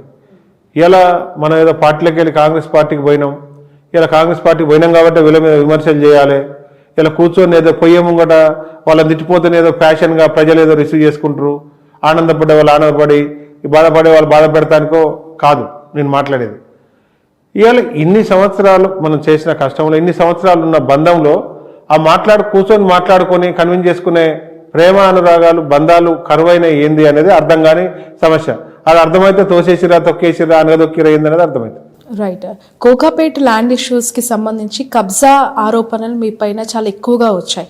ఆ తర్వాత మీ పొలిటికల్ జర్నీ డ్రాస్టిక్గా కొంత డౌన్ఫాల్ అయింది అనేది వాస్తవమా కాదా? ఎంత మాత్రం వాస్తవం కాదు. ఎక్కడ కోకాపేట ఇంకో పేట ఎక్కడ కూడా పోయి కబ్జాలు చేసింది లేదు, ఇంకోటి చేసింది లేదు. ఇవాళ ఏదో మాకు తెలిసిన సంబంధించిన వాళ్ళు ఏదో పోయి దాని డెవలప్మెంట్ తీసుకోవడం జరిగింది, దాంట్లో వాళ్ళకి ఏదో క్లారిఫికేషన్స్ అంటే వాళ్ళు మాట్లాడుకున్నారు, వాళ్ళు కట్టుకుంటారు, వాళ్ళు అయిపోతుంది. మధ్యాహ్నం మనం కొంత మాట సాయం చేసినందుకు దాన్ని అడ్వాంటేజ్ తీసుకొని కొన్ని పత్రికలు దాన్ని ఏదో పతాక శీర్షికలు రాసినాక దాంట్లో ఏం లేదు, ఉత్తా డొల్ల తప్ప ఏం లేదు అనేది తర్వాత దాన్ని ఏ రకంగా ముంగడిపోతానికి లేదు. ఇవాళ పోయి వాళ్ళని అక్కడ పోయి అడిగితే తెలుస్తుంది ఎక్కడ ఏమైంది, కోకాపేట ఎడిపోయింది, మంగపేట ఎడిపోయింది, ఏందనేది అక్కడ పోయి అడిగితే తెలుస్తుంది. ఇవాళ ఆ రోజుకు నయనానందం, ఇలా క్షునికానందం అయింది. 2 పేపర్లు టీవీలో ఇట్లా ఎవరో కొంచెం కనిపించేస్తే అయిపోతున్న నిజంగానే జరిగింది కావచ్చు అని చెప్పి అందరూ ఇది చేశారు. మరి జరిగిన 4-5 ఏళ్ళ పైన అయింది. మరి ఇవాటి వరకు దాంట్లో నష్టపడ్డది రోడ్డు మీద వచ్చిన వాడు లేడు, ఇంకోటి లేడు. ఇవాళ ఎవరో మిత్రుడు ఏదో చేసుకుంటుంటే దాన్ని కూడా వాళ్ళు కూడా కబ్జాలు చేసి ఇంకోటి ఎవరికి అన్యాయం చేయలేదు, ఏదో డెవలప్మెంట్ చేసుకుని చేస్తా అంటే ఒకళ్ళిద్దరు సంబంధించి వాళ్ళు ఏదో ఉంటే మాట్లాడుకున్నారు, దాన్ని సెటిల్ చేసుకుని పోయారు. దానికి నాకు బొంతు రామ్మోహన్కి దానికి సంబంధం లేదు. మనం పోయి అలా 10 రూపాయలు తీసుకున్నది, 10 రూపాయలు దానివల్ల మనకు వచ్చింది కూడా లేదు. సార్ దాంట్లో ఎవరో డెవలప్మెంట్ కంటే డెవలప్మెంట్ తీసుకున్నారు, దానికి మాట సాయం చేసిన దానికి చేసుకున్నారు, పోయింది, అయిపోయింది, అందరూ హ్యాపీగా ఉన్నారు. కానీ అది యూట్యూబ్లలో మీడియాలలో వచ్చిన రికార్డులు మాత్రం అక్కడనే ఇలా ఆన్లైన్ ఉంటాయి కదా, కాబట్టి అవే ఒక ప్రధాన ఎవిడెన్స్ లెక్క ఒక మనిషికి ఏదైనా ఉపయోగపడుతున్న ఒక మనిషి పైకి పోతుండంటే మనకు ఇండియన్ నేచర్ ఏంటంటే 2 ఎండ్రకాయలు పైకి పోతుంటే ఇంకో ఎండ్రకాయ కిందికి కూర్చుంటుంది. అది తప్ప ఆ ఆనందం తప్ప ఇంకోటి ఏం లేదు. Okay right. చాలా సుదీర్ఘ ప్రయాణం బీఆర్ఎస్తో కేసీఆర్ గారు కేటీఆర్ గారిని చాలా దగ్గర నుంచి చూశారు. వాళ్ళ వ్యక్తిత్వం గురించి ఏం చెప్పగలుగుతారు? ఈరోజు పార్టీ అధికారాన్ని కోల్పోయింది, కారణాలు ఏమని విశ్లేషించుకున్నారు? ఏం లేదంటే ఉద్యమ సమయంలో కొంత కార్యకర్తలతోటి లీడర్లతోటి సమయం గడిపి బాధలేని ఇంకా ఎట్లా పకడ్బందీగా పోతే ఏందనేది ఒక కొంత సందర్భం కొంత ఉండేది. ఆ తర్వాత కొంత మానవ సంబంధాలు మెయింటైన్ చేయడంలో కొంత ఇబ్బందికరమైన పరిస్థితులు ఏర్పడ్డాయి. అంటే కొంతమంది పట్ల వ్యతిరేకత ఉంది, కొంతమంది మనకు ప్రభుత్వంలో రేపు ఇబ్బందికరంగా ఉంటుంది, కొంతమంది ప్రజాప్రతినిధులు కానీ కొంతమంది వ్యక్తులను కానీ కొంతమందిని సరి చేసుకుంటే కూర్చొని మాట్లాడుకుంటే ఇంకేదైనా దాని మార్పులు చేర్పులు చేసుకుంటే అయింది అని చెప్పి ఎంతోమంది బాధలు తెలంగాణ వ్యాప్తంగా అన్ని కాన్స్టిట్యున్సీల నుంచి వాళ్ళ బాధ చెప్తానికి వచ్చినప్పుడు ఎవరితోటైతే ఇవాళ మీతోటి బాధ ఉంది అని చెప్పి ఇవాళ చెప్తే అక్కడికి వచ్చినాక మాట్లాడినాక మా ఎవరితోటైతే బాధ ఉందని చెప్పి చెప్తారో ఆ విలన్తోటే నువ్వు మాట్లాడుకొని ఆయన ఫోన్ చేసి చెప్తా అంటే ఇది బాగానే ఉందని చెప్పి ఆయనతో చెప్పకుండా ఆయనకు మళ్ళీపోయి సరే ఫోన్ తీయ అనుకున్నారు. మొన్న ఎలక్షన్ వచ్చినప్పుడు వాళ్ళు ఇప్పుడు ఆయన గెలిచినప్పుడు ఏం చేసిండో తెలుసు. ఇవాళ అతని వాళ్ళు ఇబ్బంది పడుతున్నామంటే ఇవాళ అతనితోటే మాట్లాడుకోమన్నారు కాబట్టి ఇక మాట్లాడుకోలేము, అది మారదని చెప్పి ఎవరికి వాళ్ళు ఉద్యమం చేసిన నాయకులు కానీ కార్యకర్తలు కానీ పార్టీకి మరి ఇవాళ 14 తర్వాత వచ్చిన కార్యకర్తలు కానీ ఇలా బాధ కూర్చోబెట్టి మాట్లాడి ప్రేమ పంచి అనురాగాలు పంచి మానవ సంబంధాలు పెంచితే ఇవాళ ఈ రకమైన ఇబ్బందులు ఉండకపోయేది. కాబట్టి రాను బిజీ లైఫ్లో మరి వాళ్ళ దాన్ని పార్టీ ప్రతిష్టతకు దాన్ని ఎక్కువ సమయం ఇచ్చి చేస్తే ఈ పరిస్థితులు ఉత్పన్నం కావు, ఈ పరిస్థితులు రాకపోవు అనేది ఇలా గ్రామ స్థాయి నుంచి ఇవాళ హైదరాబాద్ వరకు ఉన్న ప్రతి కార్యకర్త అభిప్రాయం. దీని విషయంలో కాన్సన్ట్రేషన్ చేయక ఇది జరిగింది పోస్ట్ మార్టం చేయక ఇవాళ చాలామంది కూడా నేను అదే కోరుతున్నాను. చాలామంది తమ్ములకు చాలామంది మిత్రులకు నేను కోరేది ఏంటంటే ఈ వైపు ఆలోచించకుండా ఎంతసేపటికి బొంతు రామ్మోహన్ అంటే తెలంగాణ రాష్ట్ర సమితి బీఆర్ఎస్ పార్టీలో ఉన్నాడు. బొంతు రామ్మోహన్ ఏదంటే బొంతు రామ్మోహన్ ప్రేమ కోరుకుంటూ అనుబంధాలు కోరుకుంటూ ఆప్యాయత కోరుకుంటూ ప్రశ్నకు సమాధానం కోరుకుంటూ తప్పితే పంచాయతీ కోరుకోలేదు. ఇవాళ పదవి ఇవ్వకపోతే నేను తిట్టి కూడా పోవట్లేదు. ఇవాళ కనీసం ఇవ్వకపోతే ఇయ్యలేము కాదు అని కూర్చోబెట్టే ప్రేమ అనురాగాలు కూడా దూరమైనప్పుడు మరి ఇలా అవి కరువైనప్పుడు ఇలా పార్టీ అధికారం వస్తుంది కావచ్చు అని టికెట్ ఇవ్వనప్పుడు కూడా అర్థం చేసుకున్న బొంతురామ్మని ఇలా అర్థం చేసుకోవడానికి కాదు, అవి అనుబంధాలు బంధాలు ఇలా నా ఒక్కనికి కాదు కొన్ని లక్షల మందికి తెగినా ఎవరికి వాళ్ళు నొప్పి అయితే భరించాలి కానీ బయటికి మాట్లాడొద్దు అంటే ఇలా ఎన్ని రోజులు మాట్లాడుకుంటుంటారు. ఇలా ఎలక్షన్లో మాట్లాడుకుంటుంటేనే ఈ పరిస్థితులు వచ్చినాయి. కాబట్టి ఇకనైనా మారుతారని చూసా. కోల్పోయింది కాంగ్రెస్ పార్టీలో దక్కుతుందని భావిస్తున్నారా? కాంగ్రెస్ పార్టీలో ఆత్మాభిమానం నేనేమంటానంటే మనిషికి బాధ ఉన్నప్పుడు మాట్లాడియడమే ఇవాళ మనకున్న ఇండియన్ కల్చర్లో ఎక్కడైనా మనిషికి బాధ అయినప్పుడు ఏదైనా అడుగుతూ ఇయ్యలేనప్పుడు ఏదైనా అడిగితే మనం ఇది కానప్పుడు ఇది కాదు అని ముఖం మీదనే చెప్పాలి, కూర్చోబెట్టి కొంచెం సున్నితంగానన్నా చెప్పాలి. ముఖం మీద చెప్పినా కొంచెం బాధపడిన తర్వాత ఓకే అని లేదు, కూర్చోబెట్టి చెప్పి ఇది కాదు ఈ తర్వాత కాబట్టి నెక్స్ట్ ఏది అది కరువైంది. ఇవాళ కరువైంది పైసలో పదవులో కాదు బీఆర్ఎస్ పార్టీలో, జస్ట్ మానవ సంబంధాలను అందరికీ తెలిసినా ఇవాళ పిల్లి మెడలో గంట వరకు కట్టాలంటే ఆ గంట కడతానికి భయపడే ఇవన్నీ జరిగినాయి. రైట్. బట్ ఒక స్ట్రైట్ క్వశ్చన్ అడుగుతాను. కేటీఆర్ గారు ఐటీ మినిస్టర్గా బాధ్యతలు తీసుకున్న తర్వాత మీరు మేయర్గా ఆ తర్వాత కూడా ఆయనతో కంటిన్యూ అయిన ఏకైక వ్యక్తి, మేయర్గా మాజీ మేయర్గా పార్టీని ఆయనను అంటుపెట్టుకుని ఉన్న వ్యక్తి. మీరు పార్టీ మారాలి అనుకొని డెసిషన్ తీసుకున్న తర్వాత నిన్న కాంగ్రెస్ పార్టీలో కండువా కప్పుకొని రేవంత్ పక్కన నిల్చొని ఫోటోలు దిగిన తర్వాత ఏ క్వశ్చన్ అనిపించలేదా? కేటీఆర్ గారికి వెన్నుపోటు పొడిచాను నేను, కేటీఆర్ గారిని వెన్నుపోటు పొడిచి నేను బయటకు వచ్చాను అని. అయితే వెన్నుపోటు అనేది ఎక్కడ ఉంటుందంటే మన మీదనే డిపెండ్ అయ్యి ఇవాళ మనం డ్రైవ్ చేస్తున్నాం కార్లో కూర్చొని, అవతల వ్యక్తికి డ్రైవ్ రాదు, మనం డ్రైవర్ పొజిషన్లో ఉండి అర్ధాంతరంగా ఏదో సినిమాలో నాకేదో ఆఫర్ వచ్చిందని దిగి వెళ్ళిపోతే అది వెన్నుపోటు పడిచినట్టు అవుతుంది. ఇవాళ నేను చేసే డ్రైవింగ్ స్థానంలో 3 సార్లు ముగ్గురిని తీసుకొచ్చి కూర్చోబెట్టిర్రు. ఇదా వెన్నుపోటు? అదా నాకు అర్థం కాలేదు.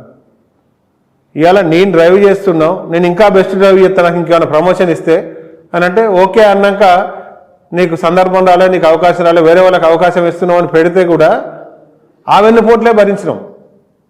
ఇవాళ ఇంకొంతమంది ఒక విషయం చెప్పడం మర్చిపోయినా, ఇవాళ కేసీఆర్ గారు కేటీఆర్ గారు పార్టీ అధిష్టానం దగ్గర ఉంటుంది కదా, కలిసే అవకాశాలు మానవ సంబంధాలు నీకు తక్కువైనాయని కూడా అడగొచ్చు ఎవరన్నా.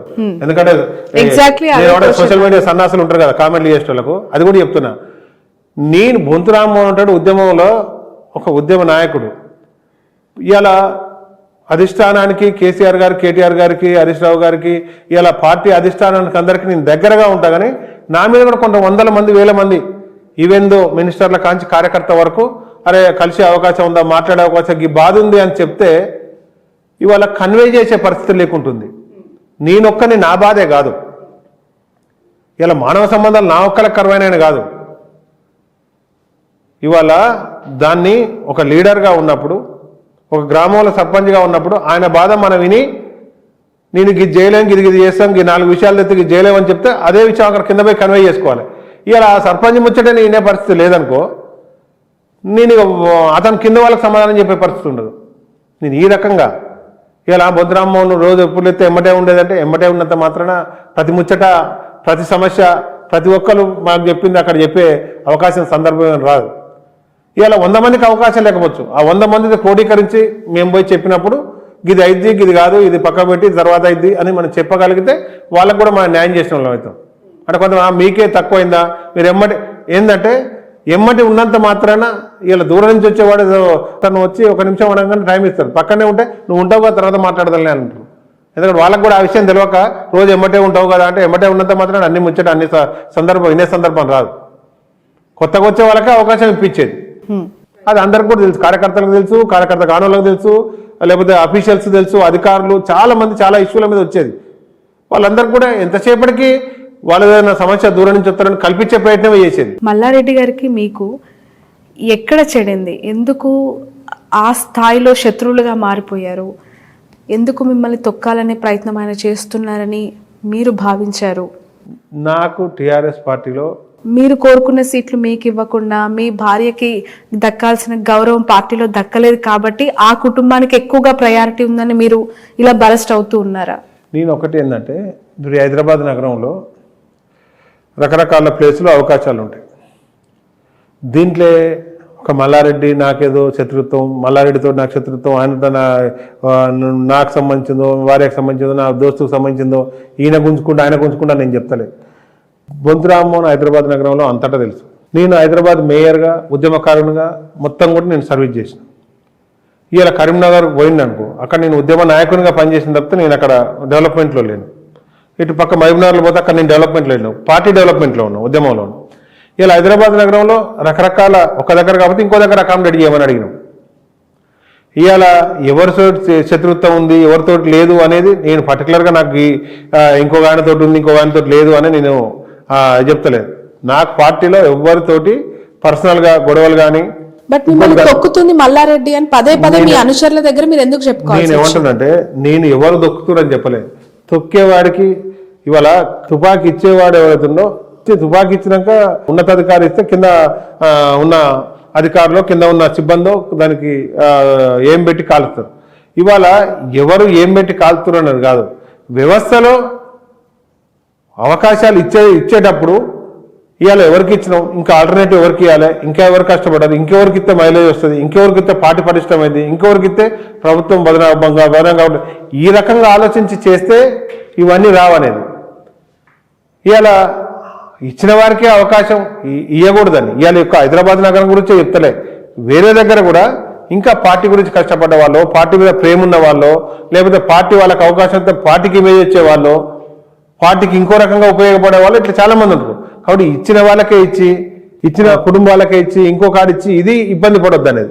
ఇలా దళితుల్లో కానీ గిరిజనులలో కానీ బీసీలలో కానీ ఓసీలలో కానీ నేనేమంటానంటే పార్టీ ఒకసారి పదవి ఇచ్చినావు ఓకే నీకు ఇచ్చినావు, నన్ను ఆగమంటే నేను 3 ఏళ్ళ దాకా ఆగినా, ఇంకా 2 ఏళ్ళు ఆగమంటే ఇంకా కూడా ఆగుతాం.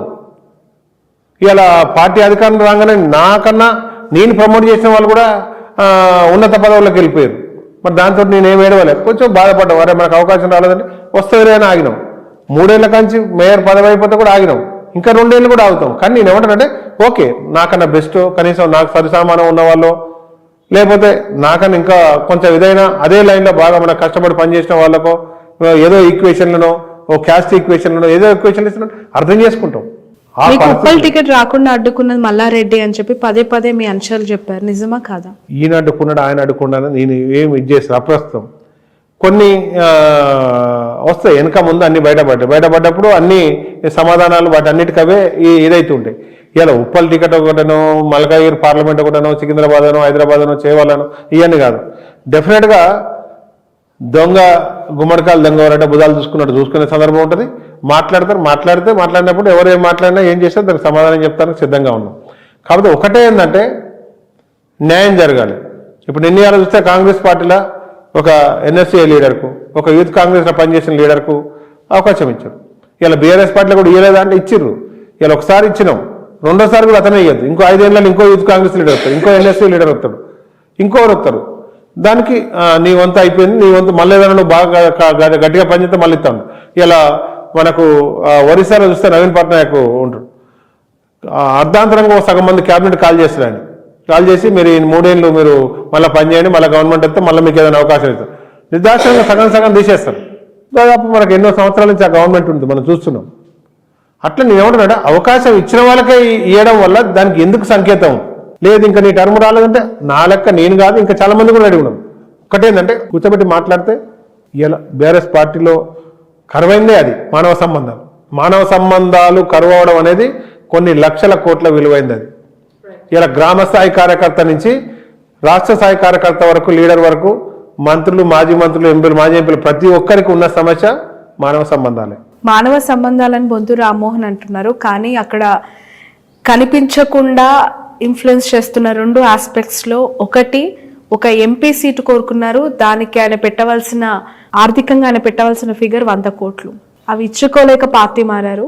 లేదు అంటే బీఆర్ఎస్లో ఆయన అనుకున్న స్థానాన్ని డిలే చేశారు కేటీఆర్, అందుకే ఆయన పార్టీ మారారు. ఈ 2 విషయాలపైన మీ క్లారిటీ ఏంటి? ఒకటి ఏంటంటే పైసలు పెడితేనే గెలుస్తాయి అనుకుంటే అంత గొప్పగా పెట్టని పార్టీలన్నీ కూడా గెలిచినాయి. మొన్న ఇలా 100 కోట్లు పెట్టినా గెలవలేదు, 70 కోట్లు పెట్టినా గెలవలేదు, 15 కోట్లు 20 కోట్లు పెట్టినా కూడా 50,000 మేడతోటి గెలిచారు కాంగ్రెస్ పార్టీలో. చాలా పైసలు అనేటి మనిషి మానవత్వం క్రైటీరియా, మా ప్రజలతో సంబంధాలు ఉన్న వాళ్ళే ఇదైతుంటుంది. ఇలా పైసలు పెట్టినంత వల్ల ప్రజలు పిచ్చోళ్ళు కాదు. ఇప్పుడు ఈ కొన్ని సీట్లు ఉన్నాయి, మీరు అన్నట్టుగా పైసలు బొంతురామ్మోహన్ లేక ఉన్నోళ్ళకే ఇస్తారు అనుకుంటే ఇప్పుడు 100 కోట్లు కాదు 400 కోట్లు పెట్టినా గెలవని పరిస్థితి ఉంటుంది. గెలవదా బీఆర్ఎస్ ఒక్క సీటు కూడా? నేనేమంటాను, బీఆర్ఎస్ గెలుతుందా కాంగ్రెస్ గెలుతుందా గురించి కాదు. ఇవాళ మీరు పైసలు క్రైటీరియా అనే వ్యక్తులు ఎవరైతే ఉన్నారో విర్రవీగుతారో వాళ్ళ దగ్గర ఇవాళ 100 కోట్లు బొంతు రామ్మోహన్ పెట్టలేకపోతే అది కూడా ఒక ఆస్పెక్ట్ కాదంట. నేను ఆస్పెక్ట్ కాదనట్లే, ఆస్పెక్ట్ కొంతవరకు డబ్బు కూడా కొంత ప్రభావం ఉంటుంది. కానీ డబ్బే గెలుపు కారణం అయితే ఇవాళ దాదాపు 119 సీట్లు మనమే గెలవాలి. డబ్బే మొత్తం క్రైటీరియా కాదు, డబ్బు ఒక పార్ట్, డబ్బే ఎలక్షన్ కాదు. డబ్బే ఎలక్షన్ అయితే ఖచ్చితంగా గెలవాలి. ఇవాళ జాతీయ పార్టీ 2 టర్ములు గెలిచింది, ఇలా 3వ టర్మ్ ఉంది. మరి వాళ్ళ డబ్బే క్రైటీరియా అయినప్పుడు బిజినెస్ సంబంధించిన చాలా సంబంధించిన ఉంటారు. మరి అందరూ డబ్బు పంపిస్తే అయిపోద్ది. ఎలక్షన్ ఓట్లు, ఈ పార్టీలు ఎలక్షన్ ఎంత ఉండదు, దాన్ని గమనిస్తే అయిపోద్ది. కొన్ని ఇంతెందుకు, ఇప్పుడు కొన్ని సీట్లు ఉన్నాయి 50 నుంచి 100 పెట్టిన సీట్లు ఉన్నాయి మన ఎమ్మెల్యే ఎలక్షన్కే. కానీ అలా 50,000 పై నుంచి ఎక్కువ గెలిచిన సీట్లు ఉన్నాయి అవతల పార్టీ. డబ్బే క్రైటీరియా కాదు. రైట్. ఏ సీట్, సికింద్రాబాద్ పార్లమెంట్ సీటా లేదంటే మల్కాజ్గిరి పార్లమెంట్ సీటా, ఏది ఎక్స్పెక్ట్ చేస్తున్నారు? ఏ కమిట్మెంట్ తో కాంగ్రెస్ పార్టీలో కండువా కప్పుకున్నారు? కమిట్మెంట్లు మేము కోరుకున్నది ఫస్ట్ ఆత్మాభిమానం. అది ఇవాళ కాంగ్రెస్ పార్టీ రాహుల్ గాంధీ గారి నాయకత్వంలో, మరి ఇవాళ రేవంత్ రెడ్డి గారు 6 వారంటీలని కానీ ప్రజాపాలన కానీ ఇవన్నీ దీన్ని ముందుకు తీసుకుపోతామని చెప్పారు. లాస్ట్ 2-3 మంత్స్ కాంచి మనం చూస్తున్నాం. ఇవాళ దాని విషయంలో ఎట్లా పోతుంది, ప్రజలు ఎట్లా రిసీవ్ చేసుకుంటున్నారు, ఈ 3 నెలల్లో కొంత రాజకీయంగా అవగాహన ఉంటుంది, ప్రజలతో సంబంధాలు ఉంటాయి, మనం చూసినాం.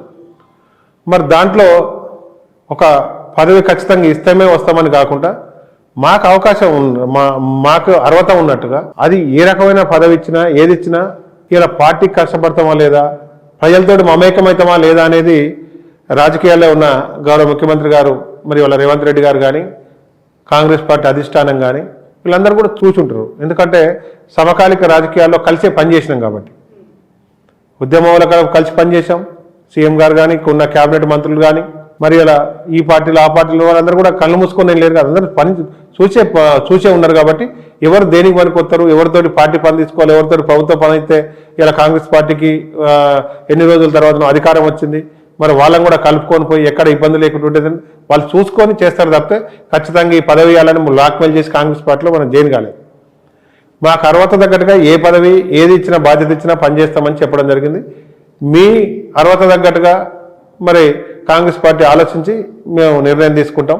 దాంట్లో కాంగ్రెస్ పార్టీ స్థానం ఇవాళ రాహుల్ గాంధీ గారు కానీ సోనియా గాంధీ గారు ప్రియాంక గారు కానీ మల్లికార్జున ఖార్గే గారు కానీ వాళ్ళంతా కూడా చూసి ఈ ఇలా పార్టీలో కొత్తగా వచ్చిన వాళ్ళ సేవలు ఏ రకంగా ఉపయోగించుకోవాలి, పాత ఉపయోగించుకోవాలి, పాత వాళ్ళ మనసును కూడా గాయపడకుండా ఎట్లా పోవాలనేది వాళ్ళొక పద్ధతి ప్రణాళిక ప్రకారం పోతారని అనుకుంటున్నాం. అది ఏం చేయాలి ఏంది అనేది వారి నిర్ణయానికి వారి స్వేచ్ఛగా వదిలిపెట్టడం జరిగింది. రైట్. కాంగ్రెస్ పార్టీ ఇచ్చిన 6 గ్యారంటీల అమలు అసాధ్యం అని చెప్పి కేటీఆర్ గారు హరీష్ రావు గారు పదే పదే అసెంబ్లీలో మాట్లాడుతూ ఉన్నారు. ఇప్పుడు మీరు కాంగ్రెస్ పార్టీ నాయకుడిగా ఏం చెప్తారు? నేనేమంటానంటే అంతకన్నా ఎక్కువ హామీలు మరి వాళ్ళ బీఆర్ఎస్ పార్టీ కూడా ఇచ్చింది. అదృష్టం కలిసి వచ్చింది, కొంత జర్నీ కూడా. ఇవాళ 6 గ్యారంటీలు ఇవాళ కాంగ్రెస్ పార్టీ ఏదైతే ఇచ్చిందో వాటికి రెట్టింపు ఆఫర్లు కూడా ఇవ్వడం జరిగింది. మరి ఇలా కాంగ్రెస్ పార్టీ అధికారం వచ్చింది కాబట్టి ఎట్లా చేస్తారో చూస్తామని చెప్పి అంటున్నారు. కానీ ఇలా కాంగ్రెస్ పార్టీ ఇచ్చిన వారంటీలకు ఇంకా బోనస్ కలిపి వాటిని ఇలా 1000 అంటే 2000 అని, 10,000 అంటే 15,000 అని ఇట్లా ఇచ్చిన హామీలు కూడా చాలా ఉన్నాయి.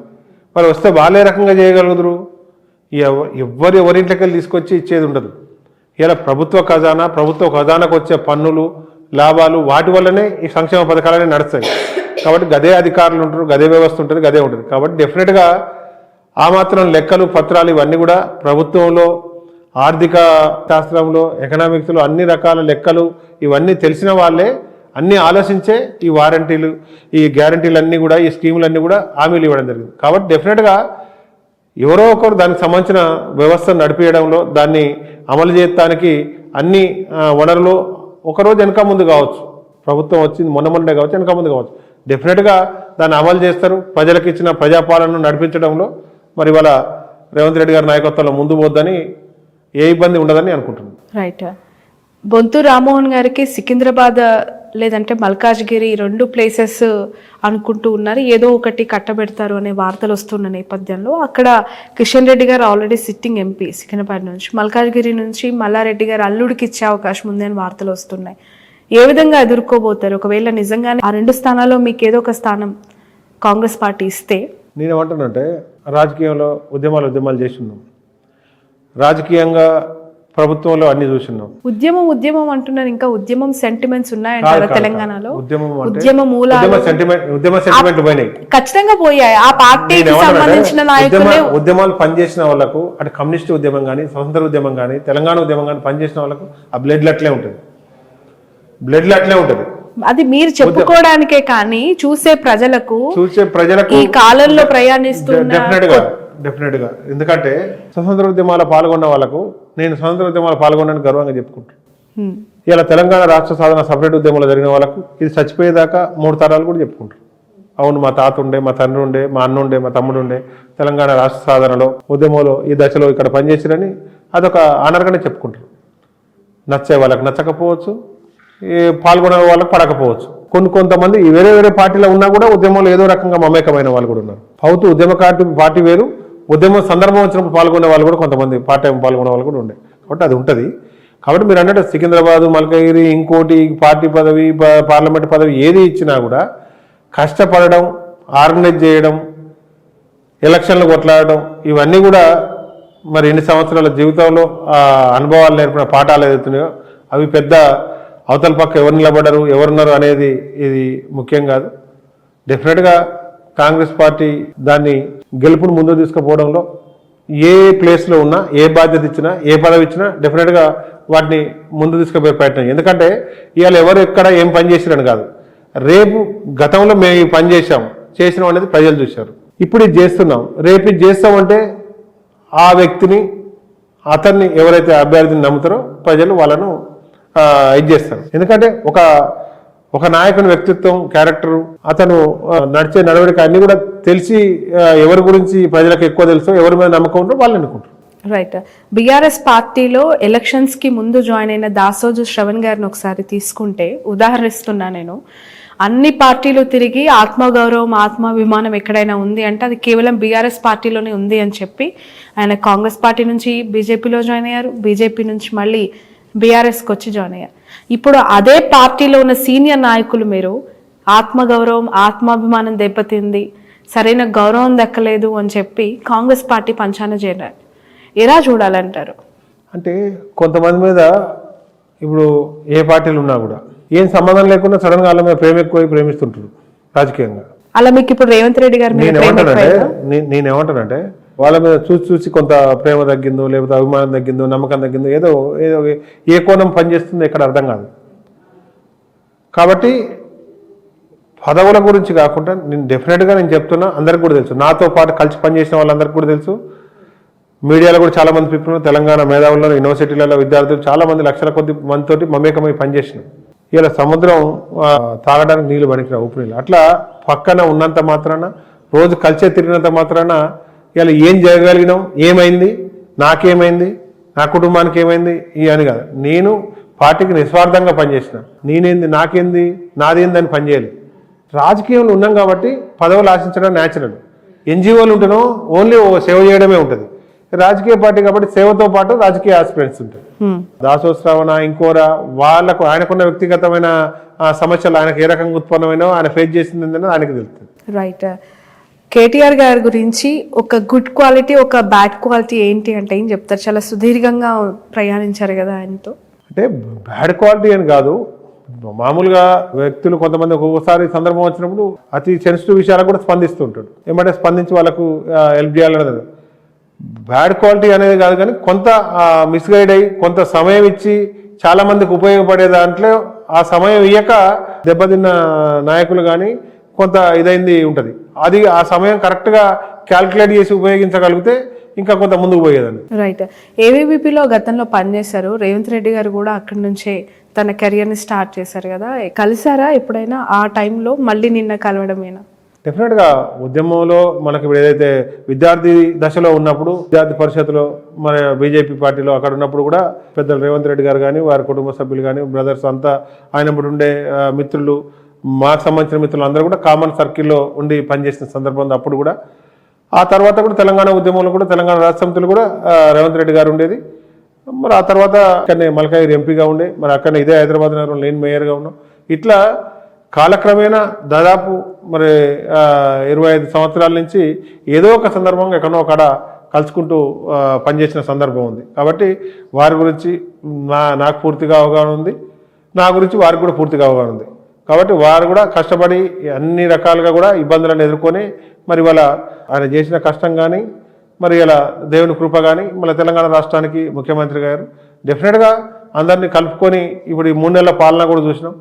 ఈ 3 నెలలు కూడా ఉండదు, 10 రోజులు కూడా ఉండదు అని చెప్పి చాలా చిత్ర విచిత్రమైన ప్రచారాలు కూడా వచ్చినాయి. కానీ ఎక్కడ ఇబ్బంది లేకుంటూ ఒకటొకటిగా దాటుకుంటూ ఇవాళ సక్సెస్ఫుల్గా ముందుకు పోతుందని చెప్పు. బట్ కాంగ్రెస్ పార్టీలో ఉన్న ఇంటర్నల్ ఇష్యూస్ మధ్య ఎలా మీ ప్రయాణం సాఫీగా సాగుతుంది అనుకుంటున్నారు? ఆల్రెడీ బిఫోర్ గవర్నెన్సే ఎన్నో ఇష్యూస్ రోజుకోటి తెరపైకి వచ్చేవి. ఇప్పుడు ఇంటర్నల్గా అనేక గ్రూపులుగా అక్కడ ఇష్యూస్ కొనసాగుతూ ఉన్నాయి కదా. మీ సస్టైనిటీ ఏ విధంగా ఉంటుంది అనుకుంటున్నారు? కాంగ్రెస్ పార్టీ దాదాపు 120-130 సంవత్సరాల పార్టీ. స్వతంత్రం వచ్చినాక 75 సంవత్సరాల నుంచి ఆ తర్వాత ఎదిగిన పార్టీలు కానీ అది సీనియర్ పార్టీ అంటే కాంగ్రెస్ పార్టీ. దాంట్లో కొంత ప్రయాసమయం ఎక్కువ ఉండి అది గ్రూపుల లెక్క ఉంటుంది, కనబడుతుంది తప్పితే ఎన్ని గ్రూపులు ఉన్నా సమయం సందర్భం వచ్చినప్పుడు, ఎలక్షన్ వచ్చినప్పుడు కలిసి కట్టుగా పనిచేసింది కాబట్టి ఇలా గవర్నమెంట్లు వచ్చినాయి.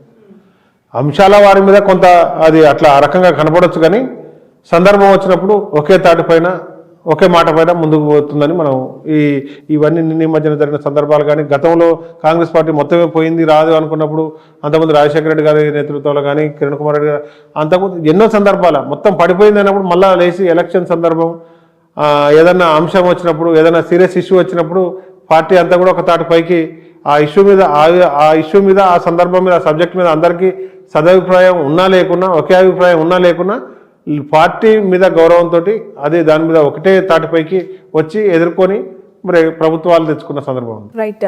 నిన్న ఒక ఇంట్రెస్టింగ్ న్యూస్ బయటకు వచ్చింది మీ గురించి.